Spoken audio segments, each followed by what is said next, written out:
വഖഫ് ഭേദഗതി ബിൽ നിയമമാകുന്നതോടെ മുനമ്പത്തെ ഭൂമി പ്രശ്നം ശാശ്വതമായി പരിഹരിക്കപ്പെടുമെന്ന് നാട്ടുകാരെ പറഞ്ഞു വിശ്വസിപ്പിച്ചത് ബിജെപിക്കാരാണ്. വലിയ പ്രതീക്ഷയോടെ സമരക്കാർ കേന്ദ്രം ഭരിക്കുന്നവരുടെ വാക്കുകൾ വിശ്വസിച്ചു.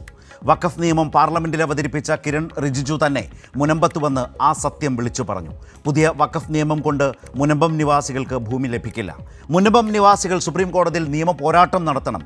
മുനമ്പത്തിന് അനുകൂലമായ പ്രഖ്യാപനം കിരൺ റിജിജു നടത്തുമെന്നാണ് ബിജെപി നേതാക്കൾ പറഞ്ഞതെന്ന് സമരസമിതി നേതാക്കൾ തന്നെ മാധ്യമങ്ങളോട് നിരാശയോടെ പറഞ്ഞു. ഭേദഗതി ബില്ലിന് മുൻകാല പ്രാബല്യമില്ലെന്നും സമ്മതിക്കേണ്ടി വന്നു അദ്ദേഹത്തിന്. മുനമ്പം പ്രശ്നത്തിന് ഭേദഗതി ബിൽ പരിഹാരമാവില്ലെന്ന് കേന്ദ്രമന്ത്രിയുടെ മുഖത്തു നോക്കി സഭയിൽ വെച്ച് കേരള എംപിമാർ പറഞ്ഞതാണ്. കിരൺ റിജിജുവിന് ഇക്കാര്യങ്ങളിൽ ഒരു ധാരണയുമില്ലെന്ന് ജോൺ ബ്രിട്ടാസ് എം പി പറഞ്ഞത് എത്ര ശരിയായി.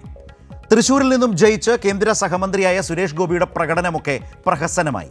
തോട്ടിലും കടലിലും അദ്ദേഹം കൊണ്ടിട്ട ജുഡീഷ്യൽ കമ്മീഷൻ നല്ല ആരോഗ്യത്തോടെ മുനമ്പം പ്രശ്നം പരിശോധിക്കുകയാണ്. അദ്ദേഹത്തിൻ്റെ ക്യാബിനറ്റ് മന്ത്രി മുനമ്പത്ത് വന്ന് കൈമലർത്തുന്നു. ഒരാളെയും ഒഴിപ്പിക്കില്ലെന്ന കേരള സർക്കാരിൻ്റെയും മുഖ്യമന്ത്രിയുടെയും ഉറപ്പ് നല്ല കനമുള്ള ഉറപ്പായി തന്നെയുണ്ട്. നാടിനെയും നാട്ടുകാരെയും വർഗീയമായി ഭിന്നിപ്പിക്കാനുള്ള ആയുധം മാത്രമായി പ്രശ്നങ്ങളെ കാണുന്ന വർഗീയ മുഖങ്ങളെ തിരിച്ചറിയാൻ റിജിജുവിൻ്റെ വരവ് ഉപകാരപ്പെട്ടു.